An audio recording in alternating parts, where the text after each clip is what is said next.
So the book in very many ways legitimized me doing comedy almost as a profession, which I never thought would actually be a thing. So tell me, where do you want to go in life? Not the thing that you're doing today, but that crazy weird goal that you want to do someday. Every time I start out a conversation with any one of my students thinking about what they're going to attack for their creation event, I start with that question. Where do you want to go in life someday? On today's episode, we're going to talk about the power of thinking about that someday and then doing something along the way that helps us get closer to that someday.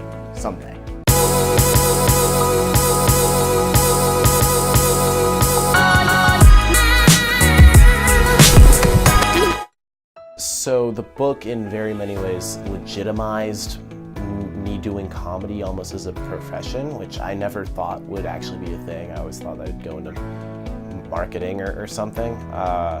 But once I had this book, I also had this confidence where it was like, oh, I could go and regularly do stand-up, or oh, I don't have an internship this summer, why don't I make my own almost. And so I went to New York, I spent the summer there doing stand-up, and I just performed every day, which was the most terrifying thing I've ever done, but it was also one of the most rewarding things. There's been quite a bit of research out there that looks at the importance of setting our goals, and not only setting goals, but perhaps just as important, actually writing down our goals and publicly talking about our goals. Now that's one of the things that's important about the concept of creation events, in that we all sit down at the beginning and say, what do you want this specific creation event to get you?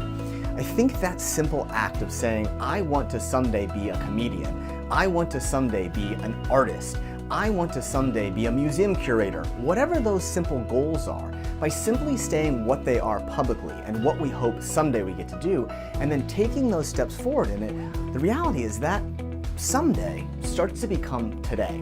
And that's why it's important when you think about your journey is to be thoughtful and say, listen, you don't necessarily have to wind up planning your step by step. I tell people the importance of any type of creation event is deciding how to live your life with a compass rather than a map. And what I mean by that is, what are the big picture directions that you want to go? You generally want to go in this direction, and being open to where life takes you. As soon as we start to live our life with a compass instead of a map, lots of cool things happen. Here's some cool stories about how these individuals thought about their lives slightly differently at the start of their creation event, and were able to use that in order to unlock opportunities that help them advance on their path towards that compass direction. One thing about dealing with or interviewing women who are VCs, partners at their firms, they have to make sure that the things that they say won't kind of put their fund in a weird spotlight. They can't try to seem like they're selling anything. So going back through the revision process and then making sure that everything was legally okay was a bit of a struggle. Especially just because I've never gone through this kind of process before. I didn't know what to expect. So that was a challenge. Yeah, trying not to get sued. I would say the coolest conversation I had was with Jeff Hoffman, who founded Priceline.com. He's a remarkably successful serial entrepreneur, and he became a yes man about 5 years ago and said, I'll talk to anybody, and I got him on the phone for 15 minutes. And his story is in, chapter 9, Live Your Values. And he's right there in the book. I'm like, I was speaking to this guy for 15 minutes on the phone in my college dorm room. The funniest story was certainly interviewing Michael Teo basically in my underwear.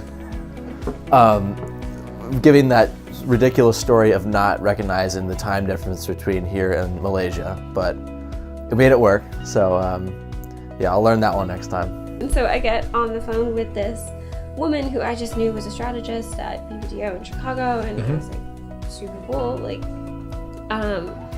And she says, okay, well, I don't know anything about you. I don't have your resume. I don't have anything. Tell me a little bit. It couldn't start out any worse, could it? I'm just doing this. I know nothing about you. Go. She was like, well, just give me a little bit of a context here. But right. it was not very not a bad way. I mean, oh, she's no, like, well, listen, I don't, I'm just doing you a favor. Yeah, exactly. It was very much just sure, I'll let the kid ask me some questions.